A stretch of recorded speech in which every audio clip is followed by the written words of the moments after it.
마가복음 14장 1절부터 9절까지 제가 읽습니다.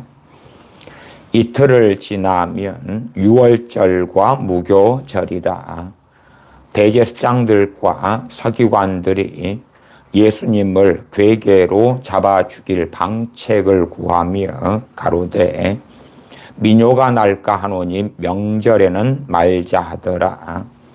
예수님께서 베다니 문둥이 시몬의 집에서 식사하실 때에 한 여자가 매우 값진 향유 곧 순전한 나드 한 옥합을 가지고 와서 그 옥합을 깨뜨리고 예수님의 머리에 부으니 어떤 사람들이 분내어 서로 말하되 무슨 의사로 이 향유를 허비하였는가? 이 향유를 300데나리온 이상에 팔아 가난한 자들에게 줄 수 있었겠도다 하며 그 여자를 책망하는지라. 예수님께서 가라사대 가만두어라. 너희가 어찌하여 저를 괴롭게 하느냐? 저가 내게 좋은 일을 하였느니라. 가난한 자들은 항상 너희와 함께 있으니 아무 때라도 원하는 대로 도울 수 있거니와 나는 너희와 항상 함께 있지 아니하리라. 저가 힘을 다하여 내 몸에 향유를 부어 내 장사를 미리 준비하였느니라. 내가 진실로 너희에게 이르노니 온 천하에 어디서든지 복음이 전파되는 곳에는 이 여자의 행한 일도 말하여 저를 기념하리라 하시니라. 아멘. 마가복음 14장에는 마리아가 나사로의 여동생인 마리아가 주님께 향유를 붓는 사건이 나와 있습니다.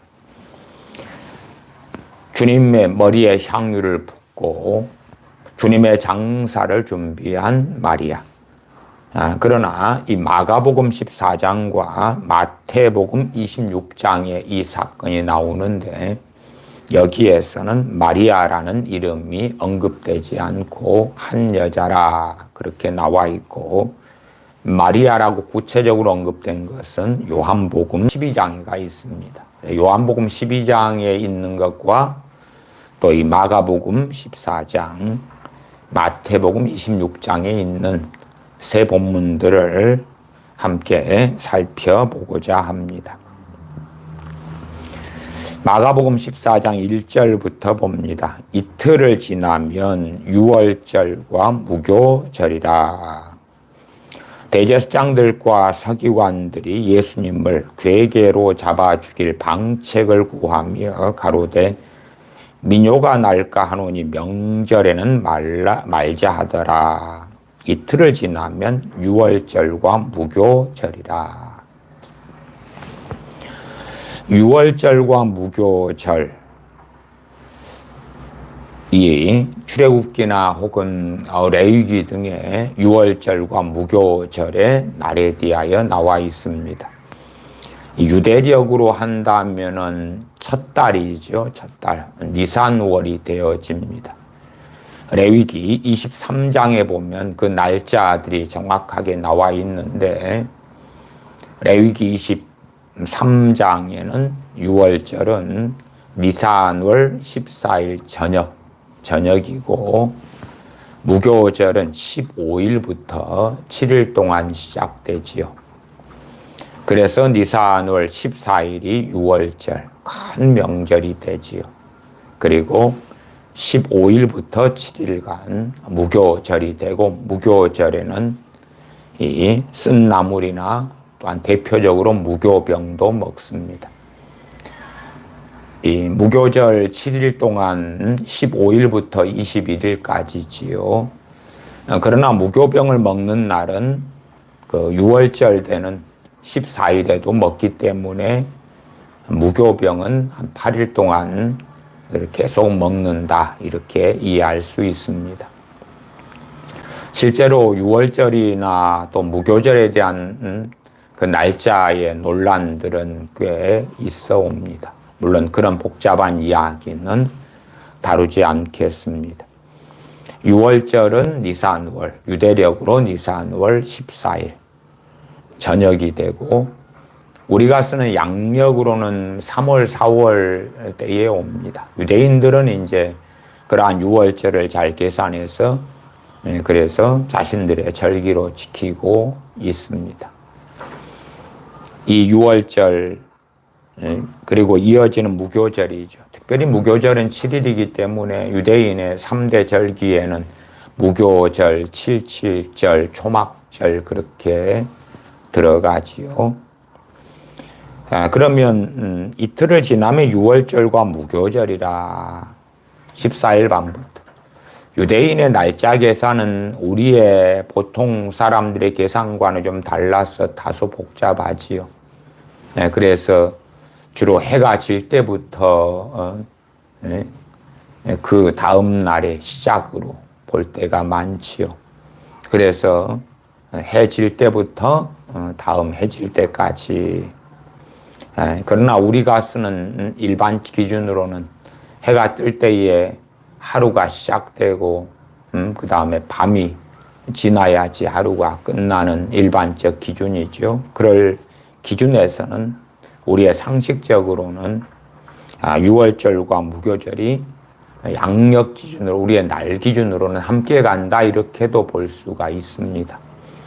어쨌든 14장 1절에 이틀을 지나면 6월절과 무교절이라. 대제사장들과 서기관들이 예수님을 괴계로 잡아주길 방책을 구하며 어떤 교활한 꾀, 감계를 사용하여 모략을 사용하여 주님을 잡아주길 방책을 구했다. 그리고 가로되 민요가 날까 하노니 명절에는 말자. 6월절과 무교절이 명절이죠. 큰 명절이죠. 이때는 하지 말자. 민요 말하자면 폭동이 일어날다. 밀란이 일어날까 두렵다. 그러나 결국에는 이 대제사장들이나 서기관들이 원함대로 되지 않고 하나님의 정하신 일이 이 큰 명절 때 이어져서 벌어지게 되지요. 가룟 유다가 은 30에 주님을 넘겨주기로 하고 명절에는 말자. 그러나 정말 급박하게 전능하신 아버지의 정하신 것에 따라서 6월절 어린 양으로서 주님께서 순환당하시고 우리의 죄를 위하여 자신의 생명을 적극적인 희생으로 적극적으로 자신을 주심으로 성취되는 것을 알 수가 있습니다. 이들은 괴계를 써서 주님을 죽이려고 합니다마는 그러나 민요가 밀란이 폭동이 백성들의 폭동이 일어날까 한다. 그 원인 제공을 대제사장들과 서기관들이 한다면 로마 당국에 의하여 심각한 피해가 또한 징계 등이 이들에게 따르겠지요. 그래서 백성들이 많이 모여있는 큰 명절을 보내기 위하여 예루살렘 성전에 모이게 되는 그런 때에는 하지 말고 그러한 명절은 피하자 싶었는데 그들의 뜻대로는 되지 않았지요.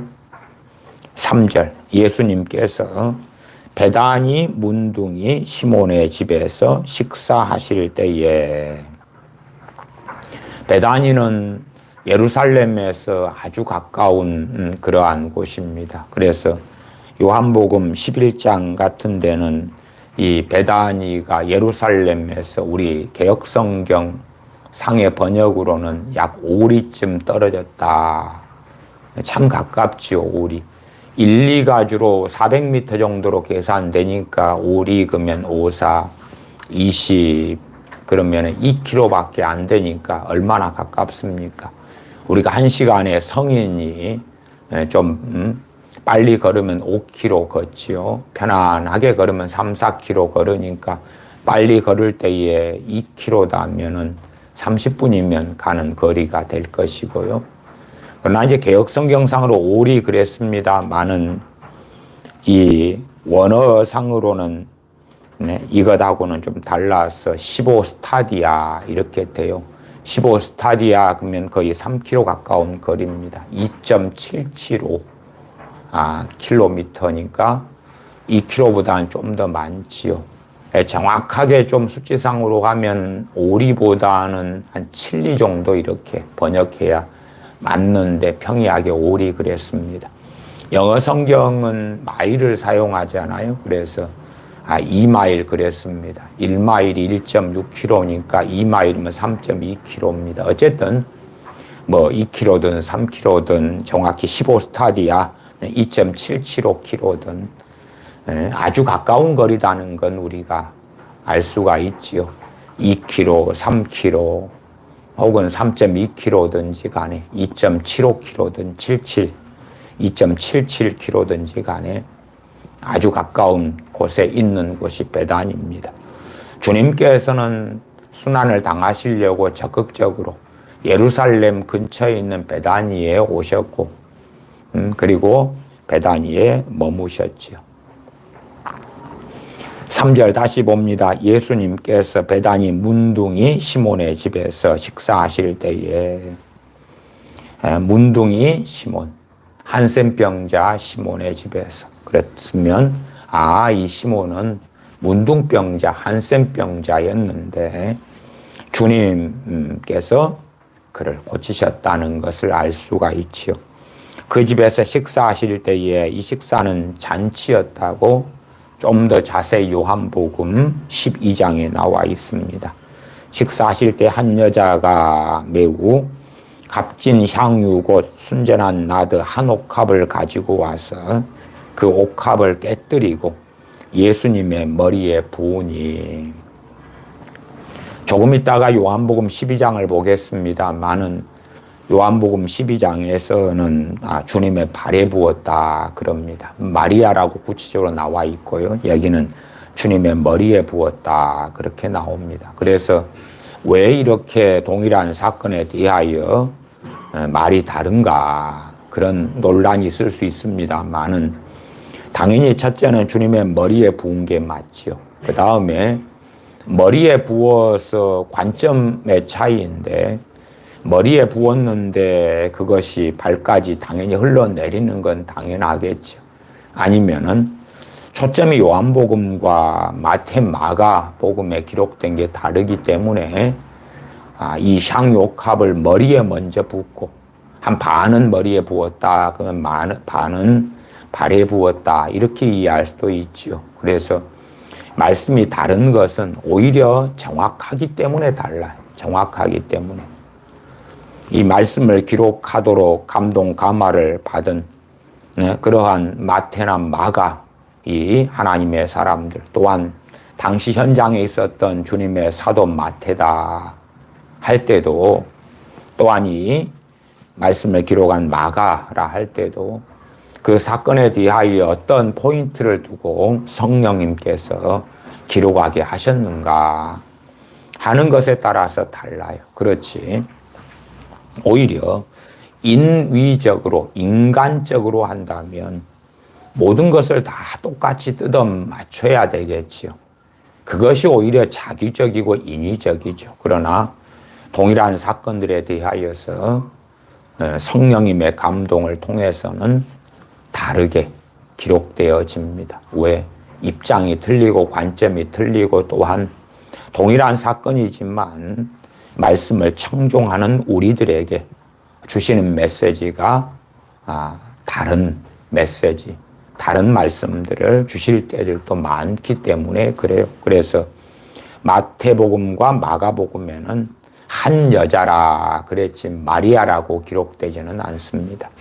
요한복음 12장에 갔어야 나사로의 죽은 나사로를 주님께서 살리셨고 이 죽은 나사로 또한 부활하게 주님께서 하신 나사로의 여동생이구나 하는 것이 요한복음은 11장과 12장에 밝혀져 있습니다.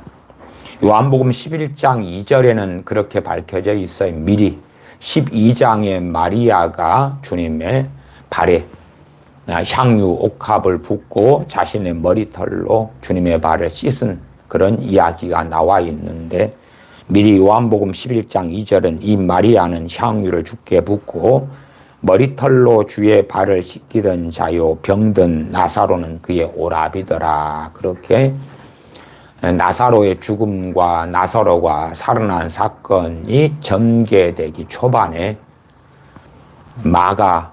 주님의 사도 요한은 그걸 미리 기록하고 증언하면서 시작되는 요한복음의 말씀도 우리가 조금 있다가 살펴볼 것입니다.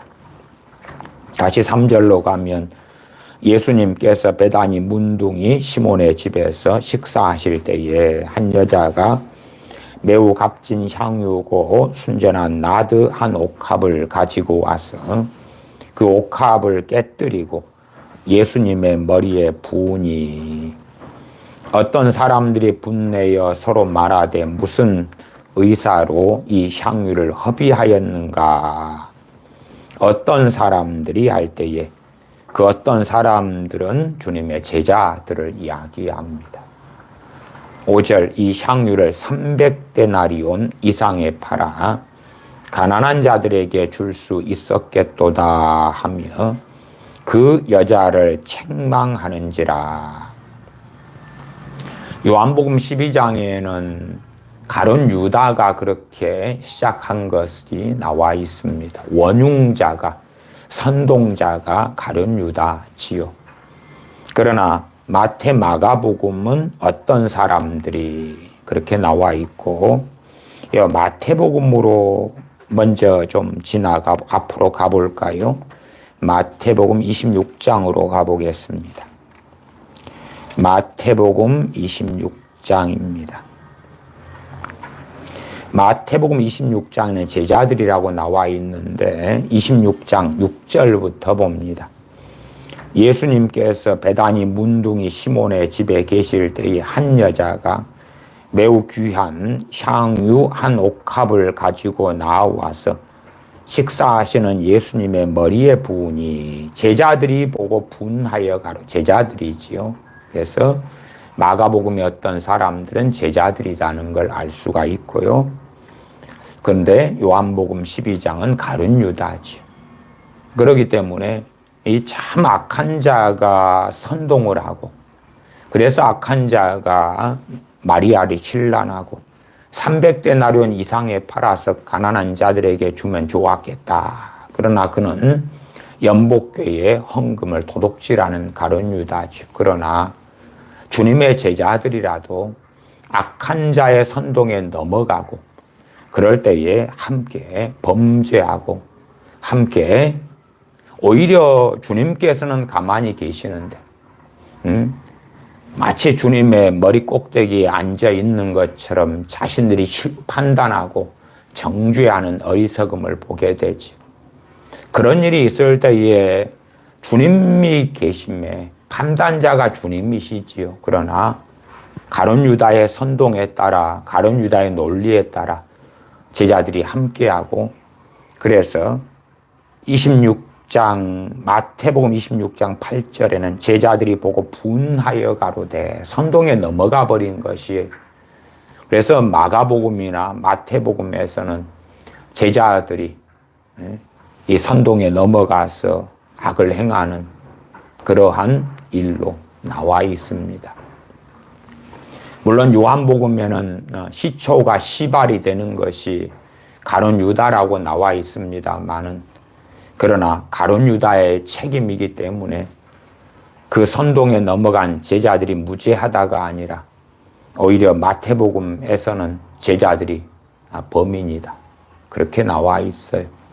그렇기 때문에 우리가 어리석어지면 악한 자의 선동에 넘어가서 어리석음 속에, 완악함 속에, 죄악 속에 들어가고, 순전한 나들을 주님께 부으며 주님의 장사를 준비한 마리아에 대하여 판단하고 정죄하는 어리석음에 들어갑니다.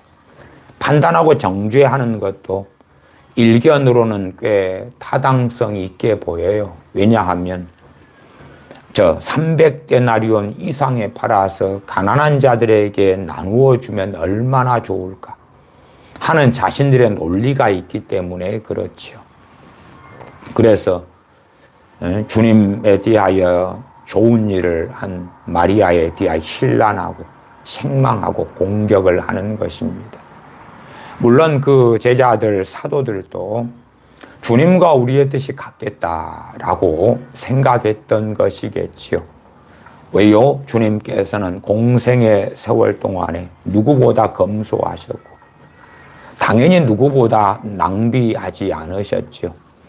오병이어의 기적, 칠병이어의 기적 때도 그 남은 빵, 남은 것들을 광주리에 12광주리 등에 모으게 하셨지요. 그래서 버려지는 게 없도록 하시는 주님의 모습을 보면서 주님에 대하여 자신들의 생각으로 판단하고 그러면서 이 마리아가 귀한 향유 한 옥합을 가지고 깨트려 주님의 머리에 또한 주님의 발에 붓는 것을 보고 책망하는 것이죠. 그냥 책망도 아니고요. 마태복음 26장 8절로 하면 제자들이 보고 분하여 가로되 성기를 냈다 그 말이에요. 성기를 내 분노했고 분개했다 그 말이에요. 한순간에 300데나리온이 사라지니 얼마나 분개하겠습니까? 또한 제자들도 주님의 검소함을 따라서 제자들도 주님과 함께하는 때에 함께하는 공생의 세월 때에 잘 먹고 잘 자고 잘 생활한 것은 결코 아니죠. 주님께서 제자들을 짝지어 둘씩 전도를 보내실 때도 오히려 전대도 가져가지 말고 두 벌 옷도 두 벌 신발도 가져가지 말라고 하실 정도니까 얼마나 주님과 함께하는 동안에 풍족함은 고사하고 참 부족함 속에서 소위 근검전략하는 그러한 아주 궁핍은 아니지만 최소한 가장 최소한의 것들만을 가지고 살았다는 걸 알 수가 있겠죠. 그렇기 때문에 저 300데나리온이 연복계만 들어와도 얼마나 풍족한 삶을 살겠습니까? 가룟 유다가 주님을 팔 때에 은 30개에 주님을 팔아 넘겼습니다. 은 30개 그러면 그 개는 주로 세겔이다 이렇게 신학자들이나 우리는 이해하고 알고 있습니다. 그러면 한 세겔은 4데나리온입니다. 4데나리온. 노동자 하루 품삯이 한 데나리온이지요. 그러면은 며칠 노동자가 일한 품삯이 되냐 그러면 120일입니다.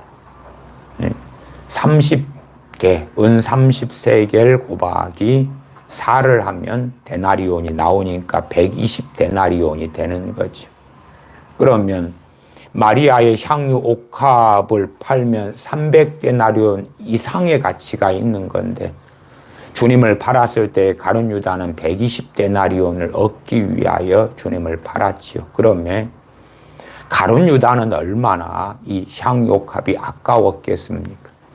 그것을 팔아서 가난한 자들을 위하여 구제한다는 명목으로 연복계를 관리하는 가룟 유다의 손아귀에 들어가면 가룟 유다는 얼마나 많이 구제의 명목으로 빼돌릴 수 있었겠느냐 그 말이에요.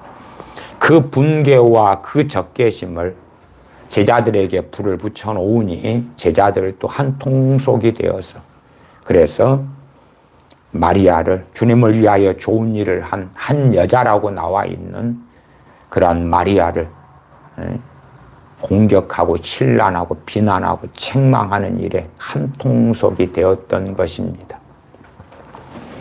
아무리 주님께 배운 사도들이라 할지라도 분별력을 얼마든지 상실할 수 있어요. 악한 자의 그럴듯한 논리 혹은 일견 옳고 맞는 논리에 넘어가면 어리석게 되어서 범죄에 정당하다 착각하면서 동참하고 참여할 수 있지요. 주일날 설교의 핵심 주제가 교만 겸손이고 한 걸음 나아가서 판단, 비판의 죄에 대하여 다루기도 했습니다. 그렇게 가룟 유다의 선동에 넘어가서 이 주님께 가장 좋은 일을 하며 주님의 장례를 준비한 마리아에 대하여 판단하고 정죄하지만 이들은 얼마나 담대합니까? 자신들이 옳다고 생각하면 할수록 담대해지고 자신감 있고 확신이 있고 한 걸음 나아가면 상대방이 잘못했고 나는 옳기 때문에 내게 분노가 일어나죠. 나는 성질내고 분노할 정당한 명분이 있어. 그렇기 때문에 사도들은 마리아에 대하여 26장 8절에 제자들이 보고 분하여 가로되, 분노하는 것입니다. 무슨 의사로 이것을 허비하느냐? 제정신이냐? 그 말이 제정신이냐? 무슨 뜻으로 이런 짓거리를 하느냐 하는 것입니다.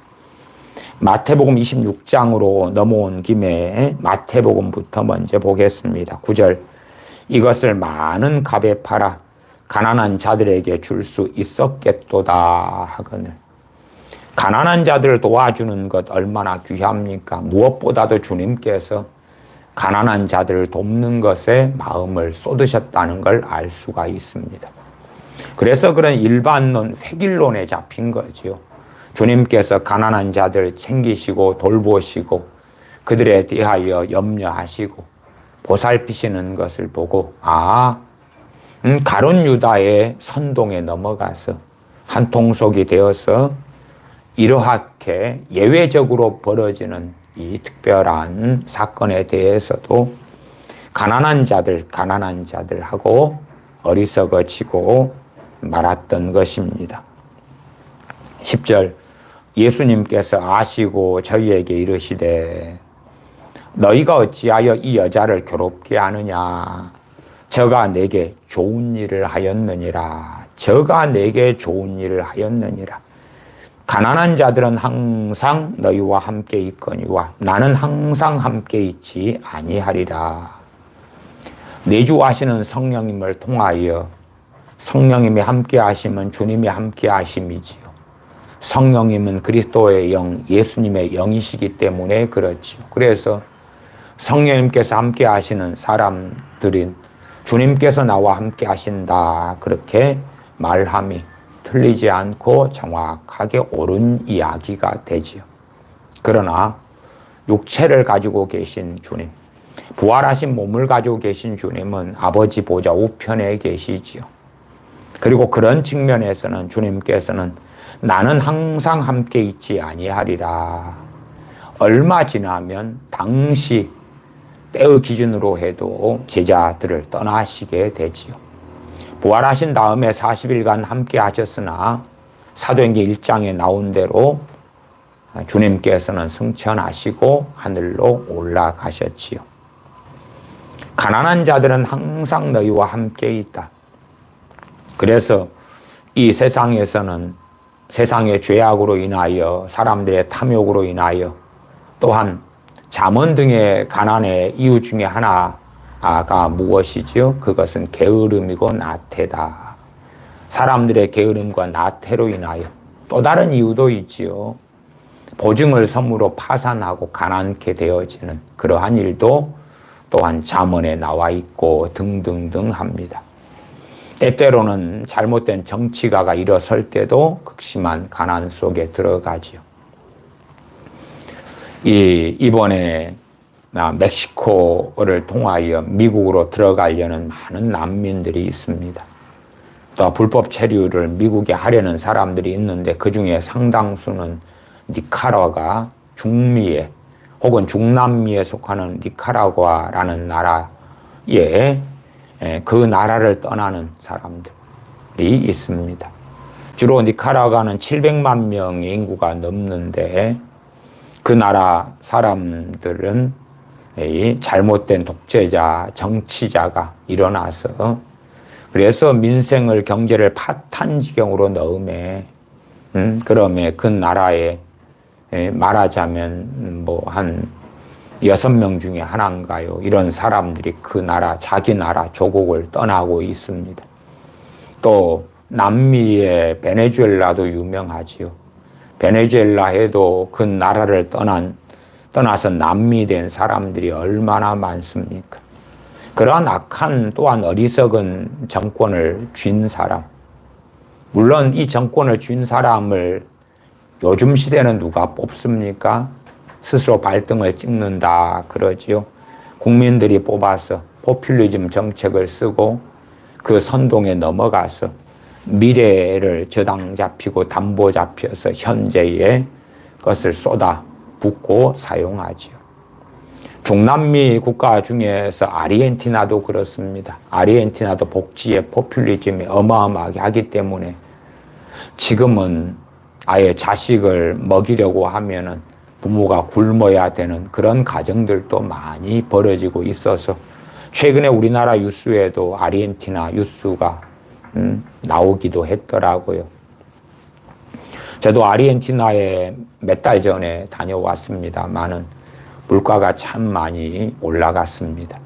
제가 작년에 아르헨티나에 갈 때에 아르헨티나의 돈을 환전해서 좀 가지고 있었던 게 있는데 제가 가지고 있던 아르헨티나 돈이 작년 말에 한 50만 원 정도 원화로 가지고 있었는데 그게 한 4, 5개월 지나니까 50만 원 돈이 35만 원이 돼 있어서 15만 원이 이렇게 사라졌더라고요. 그만큼 급격하게 아르헨티나의 물가가 올라가고 상승해 가기 때문에 지금 돈을 벌면 지금 다 써버려야 되는 아르헨티나의 이 공공한 경제적인 상황이 되기도 합니다. 왜 그렇죠? 포퓰리즘 때문에. 그리고 포퓰리즘은 항상 먹혀 들어가죠. 그 선동에도 야, 국가가 무제한으로 돈을 찍어서 가난한 자들을 도와주자. 우리나라는 기초연금 같은 것이 70%까지 주는데 곧 100% 다 준다는 이야기 있던데 그까지 주면은 그것도 대통령이지만은 포퓰리즘이 아주 함께 가서 강화되지요. 지금 우리나라의 빚만 해도 천조국이 되었지 않습니까? 점점 빚이 많아지고 있죠. 그렇게 포퓰리즘, 그래서 가난한 자들을 생각하려면 정치를 해도 또한 이 빚내서 돈을 찍어서 국가가 부채를 내어서 채권을 내어서 가난한 자들을 제대로 도와주려면은 가난한 자들에게 초점을 맞춰야 되죠. 초점을 맞춘다는 것은 그러한 전체 65세 이상의 70%를 주는 게 아니라 하위 한 30%에 초점을 맞춘다든지 그러면 동일한 돈도 2배 이상 줄 수 있잖아요. 그러나 너도 나도 원하기 때문에 심지어 100%까지 65세 이상의 100%까지 기초연금을 준다 그러면 편원 받을 수가 있잖아요. 그러나 그 돈은 어디에서 나느냐 그 말이에요. 우리나라도 지금 1분기 재정 적자만 해도 한 30조가 나오는가요? 그걸 단순 계산으로 하면 1년이 되면 적자가 또 다시 120조가 생기고 그렇게 되지요. 그러면 빚이 얼마나 많아지고 있는데 점점 그러나 국민들은 당장 내 손에 잡히는 걸 원하기 때문에 포퓰리즘 정책을 쓰는 자들에게 표를 주고 그들이 국회의원이 되고 그들이 도지사가 시장이 되고 대통령이 되고 그런 길을 걸어가죠. 그렇게 해서 국가가 무너지고 경제가 파탄나는 그러한 니카라과, 아르헨티나, 베네수엘라 또한 대한민국도 유감스럽게 그러한 길을 걸어가죠. 돈이 차고 넘치면 그것을 가지고 가난한 자를 돕고 세우는 건 너무나 좋고 귀하지요. 가난한 자에 대한 것은 구약이든 신약이든 중요한 포인트입니다. 그래서 사도 바울에게 베드로 사도 등이 부탁할 때도 가난한 자들을 생각해 달라 그러죠. 그러나 가난한 자들이 진리가 되는 건 아닙니다. 이러한 마태복음 26장이나 마가복음 14장에 주님의 장례를, 주님의 죽으심을 예비했던 마리아가 가난한 자들의 논리에 빠져서 그녀도 매도가 되고 사도들에게 적개심을 가지게 되고 사도들은 신란하고 공격하는 타겟이 되고야 말았지요. 주님께서는 말씀하십니다. 너희들이 가난한 자를 도우려면 항상 도울 수가 있다. 이 지구가 끝나는 날까지 가난한 자들은 항상 존재한다. 오히려 돈이 부족하겠죠. 돈이. 가난한 자들은 항상 도울 수 있는데 어마어마한 돈을 쏟아부어서 가난을 없게 할 수가 없다 그 말이에요. 공산주의가 일어나서 평등을 주장하면서 그러면서 누구나도 평등한 세상을 외치지만 다시 말하면 가난한 자를 들어서 이 악한 공산주의를 일으키는데 모토로 그렇게 모티브로 사용하지만 그러한 것은 어리석음이고 거짓된 모략에 불과하지요. 가난한 자들은 항상 너희와 함께 있거니와 나는 항상 함께 있지 아니하리라. 여기에서 주님께서는 섬김을 받으십니다. 주님께서는 이 한 여자 일컬어지는 마리아의 향유 옥합에 300데나리온 이상의 가치가 있는 한 번에 쏟아버리고 마는 이것에 섬김을 받으십니다. 주님을 이 30세겔 은 30개에 팔아 넘긴 가룟 유다, 그가 얼마나 이 옥합을 탐내었겠습니까? 그리고 그 선동에 넘어간 주님의 제자들, 그래서 제자들이 마태복음이나 또한 마가복음에는 마리아를 공격한 주된 사람으로 나와 있습니다. 요한복음은 좀 더 시작부터의 사건으로 원흉으로 가룟 유다를 명백히 밝히고 있는 다른 관점으로 말씀이 기록되어 있어서 다른 교훈을 주는데 동일한 사건이 쓰여지고 있습니다. 11절 다시 보면 가난한 자들은 항상 너희와 함께 있거니와 나는 항상 함께 있지 아니하리라.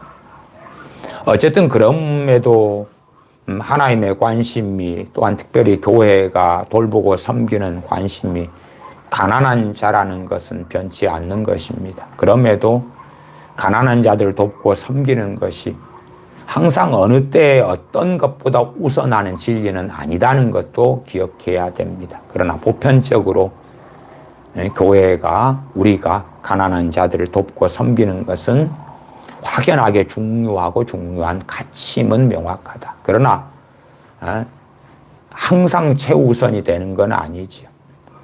우리가 가정 살림을 하고 가정에서 살아간다면 가난한 자들을 섬김보다 누가 먼저입니까? 내 가족이 먼저지요.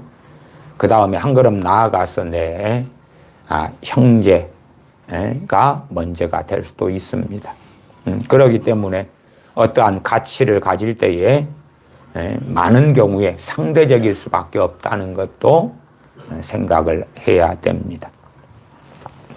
그럼에도 현 시대에는 참 유감스럽게도 교회에서 가난한 자를 구제하고 섬기는 것에 오히려 실제적으로는 무관심한 경우들이 참 많습니다.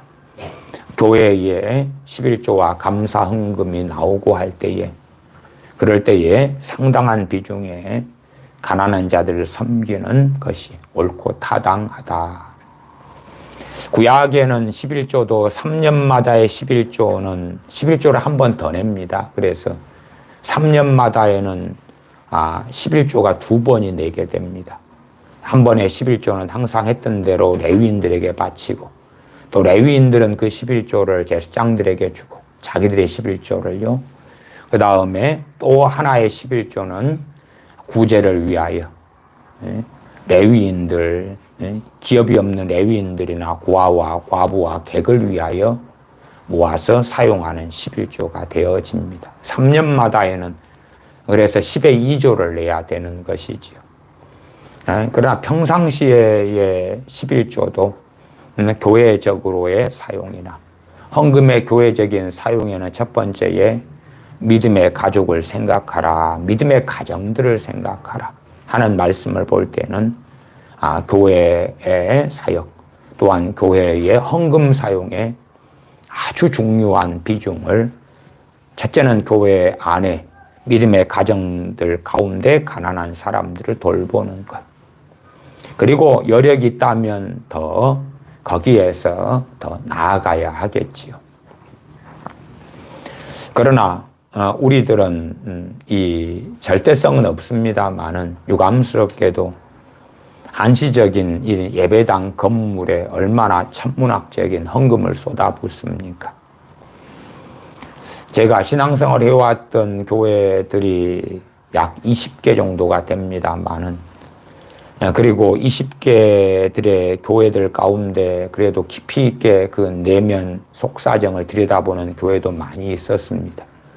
왜냐하면 제가 목사님 가정에서 함께 지내고 했던 교회들만 해도 여러 교회였거든요. 그 다음에 목사님 자녀들을 그 가정에서 과외를 하고 가르친 가정도 있었고, 그러면 그 내밀한 속사정을 깊이 있게 들여다본 교회들이 많이 있었는데, 유감스럽게도 이 가난한 자들 구제하는데 힘을 쏟고 마음을 두고 그러한 목회자들이나 그러한 교회의 재정의 사용은 저는 명확하게는 한 교회도 보지를 못했습니다. 제가 20여 개 교회에서 신앙생활을 했을 때 한 교회도 가난한 자들을 제대로 섬기고 돌보는데 초점을 둔 교회는 하나도 발견을 못했습니다. 구제를 잘하는 교회가 어딘가는 있겠지요. 저는 현실적인 이야기를 하는 것이니까요. 그러나 특별히 교회 차량을 통하여 교인들을 실어 나르는데 그렇게 많은 교인들이 교회 차량을 통하여 도움을 받는 게 아님에도 교회 차량을 구입하는 데는 많은 돈을 쓰고, 또한 예배당 인테리어를 하고 예배당을 짓고 세우고 땅을 사는 데는 빚을 져가면서까지도 많은 투자를 하는 그런 교회들은 얼마나 많이 있어 옵니까? 물론 저는 예배당을 짓는 것에 반대하지 않습니다. 그것이 정말 필요하다면 찬성합니다. 필요냐, 욕심이냐. 물론 그에 대한 판단은 하나님께서 하실 겁니다만은 예배당을 짓는 데만 빚을 내서라도 돈을 사용하고 구제에 있어서는, 가난한 자들 돌보는 데 있어서는 힘을 쓰지 않는다면 그것은 이미 잘못된 길을 걸어가고 있다는 것에 증명이 되겠죠. 물론 보통의 평신도 분들은 그에 대한 책임을 질 필요는 없을 것입니다. 왜요? 하나님 앞에서 바르게 헌금 생활을 하시면 좋겠죠. 그러나 한편으로는 또한 어떤 목회자를 선택하여 교회 생활을 하느냐, 또한 그러한 재정에 대한 것들에 상당히 재직해 원이 되는 분들은 관여할 때도 많지요. 또한 그러기 때문에 100% 다 무관하다, 그렇게도 볼 수 없는 측면도 있을 것입니다. 어쨌든 그럼에도 대부분의 책임은 목회자가 지는 것이 맞기도 할 것입니다. 성경에 가난한 자들을 교회가 살피는 것, 그 중에 첫 번째 가난한 자들은 노숙자를 이야기하는 것이 아니라 믿음의 가정들의 가난한 자들, 거기에서도 재정이 더 차고 넘친다면 더 확장시켜 나갈 수도 있겠지요. 그러나 마태복음 26장이나 마가복음 14장, 또한 요한복음 12장에 주님께 300데나리온 이상의 향유값을 깨뜨려 주님께 부은, 주님의 머리와 주님의 발에 부은 이 마리아의 일은 제자들은 분개하여 그녀를 책망하였으나 가난한 자들이 중요한 게 아니라 주님께서 기뻐하셨고 주님께서 영광을 받으셨고 주님의 죽으심, 주님의 장례를 준비한 가장 복되고 가장 귀한 일이었다. 그렇기 때문에 우리가 어리석게 가룟 유다 같은 악한 자의 선동에 넘어가면 어리석은 길을 얼마든지 걸어갈 수 있을 것이다. 어떠한 사람들은 우리가 보기에 성령님의 특별한 감동을 받고 우리가 보기에 낭비된 일을 하는 것처럼 보일 수도 있다, 그 말이에요. 그러나 그렇지 아니하다. 예를 들어 어떤 가정에 그 가정의 여행을 위하여 거금을 누가 지원한다고 합시다. 그러면은 그러한 거금이면 그 가정의 여행을 위하여 지원하는 게 아니라 가난한 자들 위하여 돕는 것이 낫지 않겠느냐, 그런 판단할 수도 있겠죠. 그러나 그 내밀한 사정을 어떻게 알겠습니까? 그 가정이, 혹은 그 가정에 나이 드신 연로하신 분이 평생에 제대로 여행도 못 해본 가정일 수도 있지요. 그래서 성령님께서 감동하셔서 여행 없어도 살지만 그러나 현 시대를 살아가기 때문에 어떤 그녀의 상처를 치유하는데, 그녀에게 도움이 되는데 여행이라는, 그래서 거금을 사용하게 되는 그러한 것으로 성령님께서 감동하셨을 수도 있는 것이지요.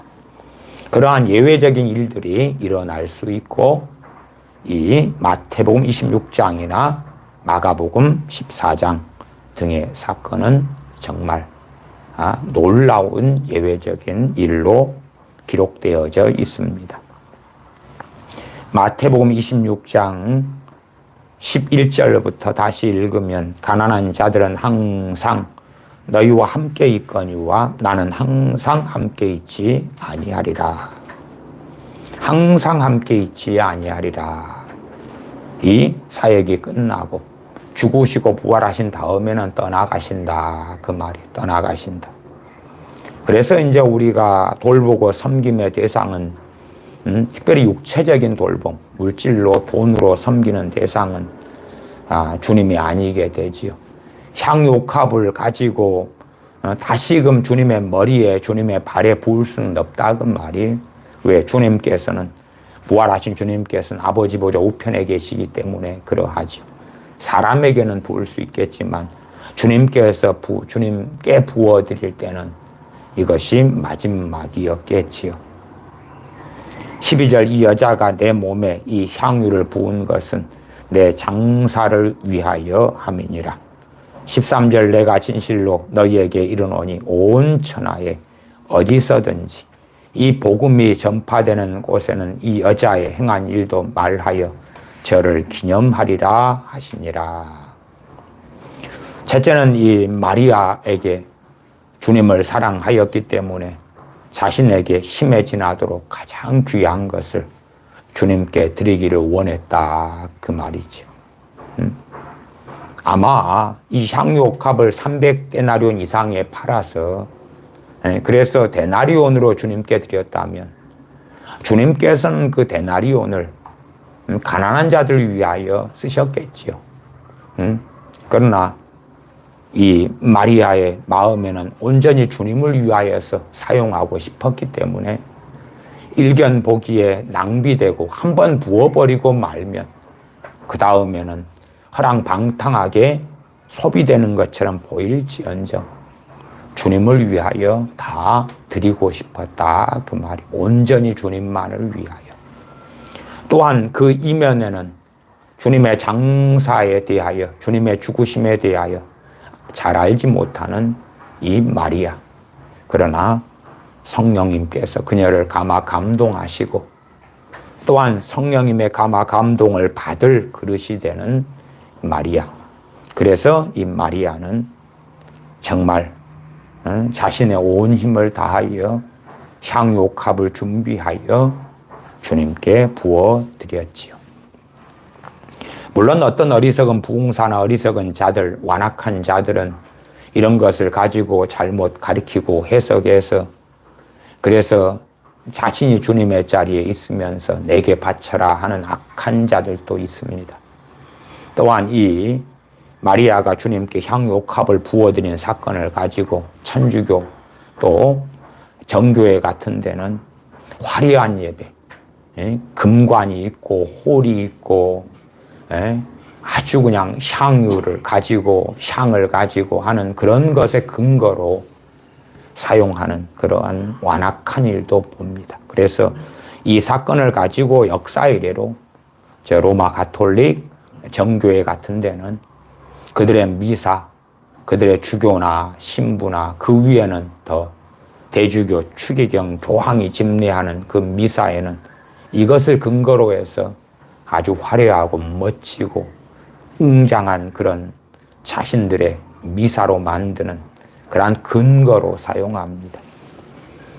주님께서 물과 포도주를 만드신 사건, 가나의 혼인잔치에서 그때 요청이 주님의 모친 마리아에게 요청받아서 행했다, 이런 근거를 가지고 마리아를 통해서 주님께 아뢰자. 마리아여, 성모 마리아여, 내 기도를 주님께 전달해 주세요. 그런 핑계를 대고 마리아에게 기도하고, 마리아는 그것을 주님께 전달하는 전달자로 쓰임받는다. 그때 얘 땅에 떨어지지 않고 다 들어주신다.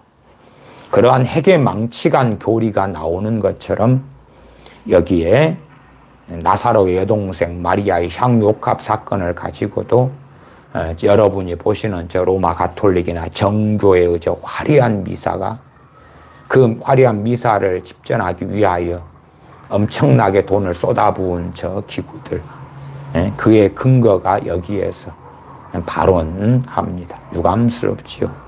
하나님의 말씀을 제멋대로 판단하고 평가해서 잘못 사용하지요. 그 뒤에 14절부터 16절에는 그것도 잠깐 봅니다. 그때에 12 중에 하나인 가룟 유다라 하는 자가 대제사장들에게 가서 말하되 내가 예수님을 너희에게 넘겨주리니 얼마나 주려느냐 하니 그들이 은 30을 달아 주거늘. 저가 그때부터 예수님을 넘겨줄 기회를 찾더라. 여기에 30은 주로 세겔, 은 30개, 그렇게 나온 것이 주로 세겔입니다. 한 세겔은 4데나리온이다 하지요. 요즘 가치로 한다면 돈이 그렇게 큰 돈이 안 될 것입니다만은 과거에 빈궁하고 어려운 경제 사정에서 하루 일자리 얻기 어려운 과거의 사정에서는 상당한 거액이 되었을 겁니다. 그러면 향유옥합 300데나리온 가치가 있는 향유옥합은 얼마나 큰 가치가 있었겠습니까? 은 30은 기껏해야 120데나리온이니까요. 요즘에 인력시장에 가서 그 건설 막노동꾼, 소위 건설 잡부라 그러지요. 그런 사람들의 일당이 약 한 12만 원 정도 합니다. 요즘에. 그러기에 좀 더 힘든 일을 한다 그러면은 한 15만 원까지 주고요. 그 다음에 좀 기술을 가지고 있다, 미장을 한다든지 목수일을 한다든지 용접을 한다든지 그러면은 기본이 15만 원부터 한 20만 원 받습니다만은, 그래도 일반 기본 잡부는 한 12만 원. 12만 원 곱하기 이 은 30개 하면 120데나리온이니까 120 하면 12 곱하기 10이니까 1440만 원. 그런 식으로 계산할 때, 1500만 원이 좀 안 되네? 그렇게 계산하면 안 되고, 당시의 물가나 수준은 지금보다 훨씬 더 빈궁했고 공궁했다 생각할 때는 큰 돈이 되고, 향유옥합은 정말 큰 것이 되죠. 참으로 힘에 지나도록 주님의 장사를 준비한 마리아. 그렇기 때문에 주님의 복음이 온 천하에 어디에서든지 전파되는 곳에는 이 여자의 행한 일도 마라의 저를 기념하리라. 단지 성령님께서 마리아의 마음을 감동했기 때문에 이게 아니라 주님께서 자신을 적극적으로 아버지께서 원하셨지만 적극적인 희생과 헌신으로 자신을 내어주셨기 때문에 우리는 전능하신 아버지를 찬양할 뿐만 아니라 또한 그 누구보다도 주님께 감사하며 주님을 찬양함이 옳고 맞은 것처럼 이 마리아의 희생과 헌신, 마리아가 주님에 대한 사랑으로 온 힘을 쏟아서 그래서 주님께 향유 옥합을 드린 것, 곧 순전한 아들을 드린 것은 마땅히 기념할 만한 일이다. 또한 기념해야 한다고 주님이 말씀하십니다. 마가복음 14장으로 돌아오겠습니다. 마가복음 14장입니다. 14장 4절로 갑니다. 어떤 사람들이 그래서 마태복음 26장에는 제자들이구나 그렇게 나와 있어요. 마가복음만 볼 때는 어떤 사람들, 그러니까 제자들은 좀 아닐 수도 있고 길 수도 있고 애매모호성이 존재하죠. 어떤 사람들이 분내어 서로 말하되 무슨 의사로 이 향유를 허비하였는가. 이 향유를 300 데나리온 이상에 팔아 가난한 자들에게 줄 수 있었겠도다 하며 그 여자를 책망하는지라. 책망했다. 마태복음에는 분노했다, 분개했다까지 나오죠. 동일한 사건인데 다르게 기록되는 걸 알 수 있습니다. 전하고자 하는 메시지의 초점과 주안점이 동일한 것도 있지만 다른 것도 있기 때문에 그렇다. 6절, 예수님께서 가라사대 가만두어라. 너희가 어찌하여 저를 괴롭게 하느냐? 저가 내게 좋은 일을 하였느니라. 가난한 자들은 항상 너희와 함께 있으니 아무 때라도 원하는 대로 도울 수 있거니와 나는 너희와 항상 함께 있지 아니하리라. 제가 힘을 다하여, 무엇을 다했다 그럽니까? 힘을 다했다 그럽니다. 힘을 다했다. 힘을 다하여 내 몸에 향유를 부어 내 장사를 미리 준비하였느니라. 그래서 할 수 있는 대로 힘을 다하여, 그래서 이 300데나리온 이상이 가는 향유값을 장만했다는 것이죠. 힘을 다하여. 주님께서 걸어가시는 그 길, 또한 얼마나 알든지 모르든지 간에 주님의 장사를 준비하게 되는 그러한 주님께 향유값을 부어드리는 그 복된 일 속에 이 마리아는 들어갔지요. 저가 힘을 다하여, 그러나 제자들의 논리는 가난한 자들이다. 가난한 자들이다. 가난하다 혹은 약자가 항상 정의가 되고 옳은 것은 아닙니다. 물론 정치인들은 그것을 사용하여서 사람들을 선동하기 좋아하고 가룟 유다의 선동도 그러했습니다. 물론 그렇게 될 때 연복계를 맡은 가룟 유다는 더 많은 돈을 빼돌리고 도둑질을 하기 위해서 그랬죠. 그러나 한편으로 순진한 사도들은, 순진한 주님의 사도들은 가룟 유다에게 속아 넘어가서 그 악한 일에 적극적으로 주체가 되어서 달려들었다는 것을 또한 알 수가 있습니다.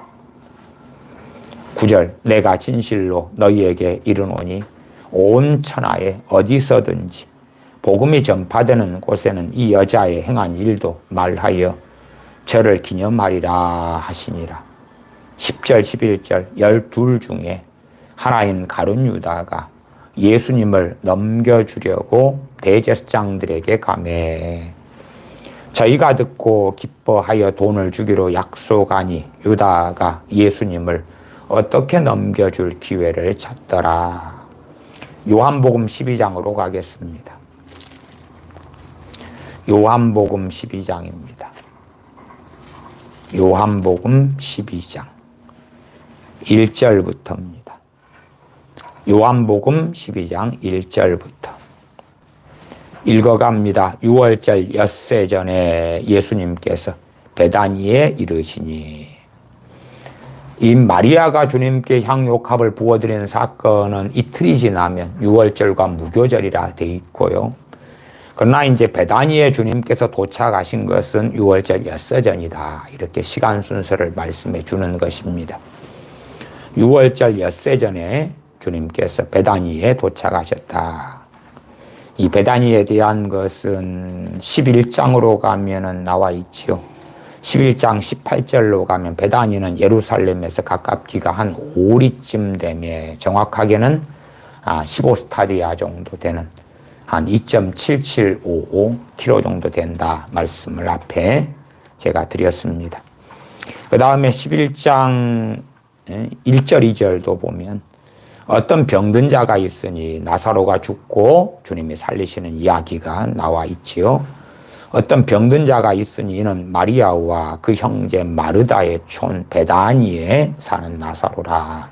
예루살렘하고 이 베다니는 3km가 채 안 되는 그러한 가까운 곳에 있는데, 그곳에 주님께서는 스스로 직접 죽음의 길을, 십자가를 지시는 길을 걸어가시려고 주님을 죽이려는 사람들이 득실거리는 곳, 스스로 가시는 여정 가운데 베다니로 오셨다 그 말이에요. 촌 베다니에 사는 나사로라 2절. 이 마리아는 향유를 죽게 붓고 머리털로 주의 발을 씻기던 자요 병든 나사로는 그의 오라비러라. 이 11장 2절의 사건을 12장에 자세히 나와 있습니다. 다시 12장으로 갑니다. 12장 1절 6월절 엿새 전에 예수님께서 베다니에 이르시니 이곳은 예수님께서 죽은 자 가운데서 살리신 나사로에 있는 곳이라. 거기서 예수님을 위하여 잔치할세. 이 잔치하는 곳은 나사로의 집이 아니라 베다니 문둥이 시몬의 집이라는 것을 우리가 앞에 마태 마가복음을 통해서 알 수가 있습니다. 여러 이유가 있을지 모르겠습니다. 어쨌든 그 잔치에 이 나사로와 또한 마리아, 마르다가 함께 했던 걸 알 수가 있지요. 마르다는 이를 보고 왜 잔치를 했기 때문에 거기에는 일손이 많이 필요했겠지요. 물론 나사로의 집에서 주님을 모셔서 잔치하기를 더 원했을지도 모릅니다만은 왜 베다니 문둥이 시몬의 집에서 했는가까지는 뭐 굳이 중요한 것도 아니고 하나님의 말씀의 관심사도 아닙니다. 마르다는 이를 보고 잔치를 돕고 함께 했겠죠. 나사로는 예수님과 함께 앉은 자 중에 있더라. 나사로는 와서 이제 잔치상에 쭉 주님과 함께 앉은 여러 사람 가운데 나사로가 함께 앉아 있다. 그 말이에요. 3절 마리아는 지극히 비싼 향유. 지극히 비싸다.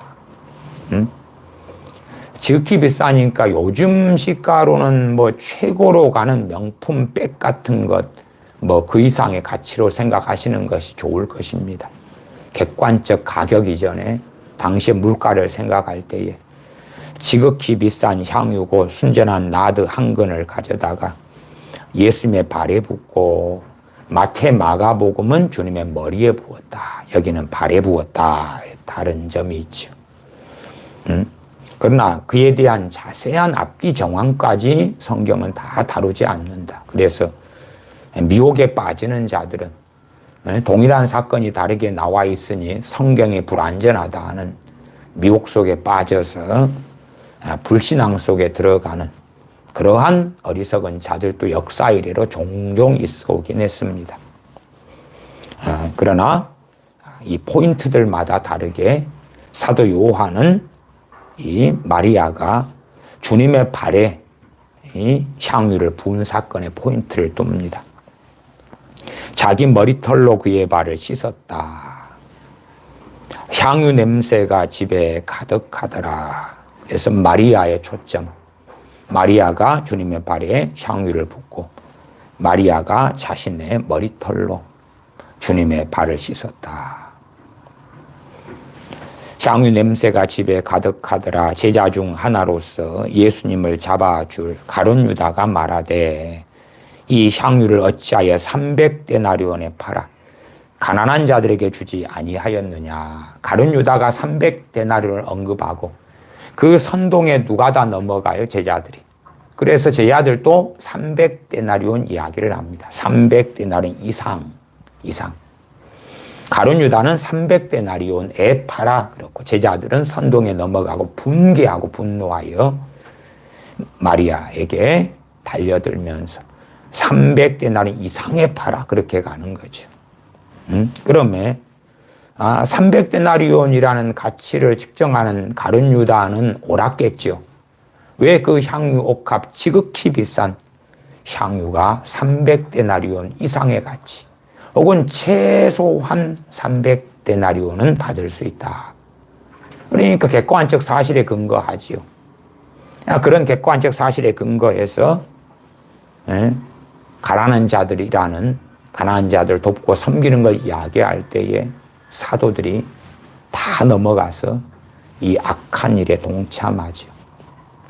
그러면 어리석고 악한 선동에 우리는 얼마나 쉽게 넘어가겠습니까? 사도들도 넘어가고 정보를 가지고 판단하고 비판하고 비난하고 신란하고 그러한 판단죄에 비판죄에 넘어가면서도 사도들은 당당했지요. 왜? 가난한 자들을 위하여 어리석게 행한 마리아를 책망하는 것이 우리는 정당하고 옳다 그렇게 했지요. 아마 주님께서 제재하지 않으셨다면, 주님께서 말씀하지 않으셨다면 더 달려갔겠지요.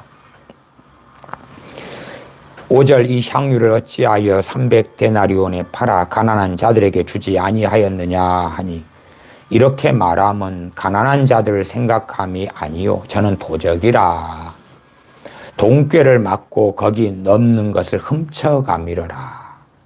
응? 자, 저 향옥합을 옷값채로 그냥 주님께 바치면 주님께서 자기 머리에 직접 안 부으실 거 아니에요. 가룟 유다에게 연복계를 맡았기 때문에 너가 팔아라 그러면은 파는데 돈을 속이겠지요. 그 다음에 그것을 가지고 구제하는 데 써라, 또 빵을 사라 등등 하면 또 속이겠죠. 그 도둑질을 계속하는 도적이 되었으니까. 그래서 가룟 유다는 적극적으로 주님을 배신한 것입니다. 적극적으로. 사도가 되어서 귀신을 제어하는 권세를 받고 병을 고치는 능력을 받고 그렇게 살아가지만 적극적으로 악하고 도적질을 일삼으면서 살아왔던 것이에요. 7절 예수님께서 가라사대 저를 가만두어 나의 장사할 날을 위하여 이를 두게 하라. 가난한 자들은 항상 너희와 함께 있거니와 나는 항상 있지 아니하리라 하시니라. 동일한 사건에 대하여 마태, 마가, 요한복음 그 가운데 마태, 마가복음은 거의 같고 요한복음은 다소 다릅니다만은 정확하게는 이 나사로의 여동생인 마리아가 주님께 향유옥합을 부었고 그리고 그것이 이 온 천하의 복음이 전파될 때에 마리아가 그렇게 주님께 주님의 장사를 준비한 힘을 다하여서 주님께 순전한 나드 향유를 부어드린 그러한 것에 대하여 증거하고 기념될 것이다. 주님 말씀하셨습니다. 기도하겠습니다.